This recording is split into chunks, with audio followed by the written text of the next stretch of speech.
দর্শক দেখছেন আওয়ামী লীগের মিছিল গুলিস্তানে এই মুহূর্তে হচ্ছিল এবং দেখতে পাচ্ছেন যে সেই সময় বেশ কয়েকজনকে কিন্তু আটক করছেন এবং দেখছেন যে পুলিশ কিন্তু আটক করার চেষ্টা করছে এবং দৌড়ে পালাচ্ছেন। আমরা দেখছি এই মুহূর্তে গুলিস্তান এলাকা থেকে কিভাবে পুলিশের ধাওয়া খেয়ে যেদিকে দৌড়ে পালাচ্ছেন আওয়ামী লীগের নেতাকর্মীরা। দেখছেন গুলিস্তান এলাকায় এই মুহূর্তে মিছিল করছিলেন একটি এবং সেই সময় কিন্তু পুলিশের ধাওয়া খেয়ে এভাবে কিন্তু দৌড়ে পালাচ্ছেন।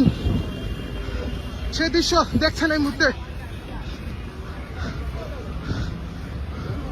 গুলিস্তান কিন্তু বেশ কয়েকটি নেতাকর্মীদের নিয়ে কিন্তু একটি মিছিল করছিলেন এবং সেই সময় কিন্তু আমরা দেখছি যে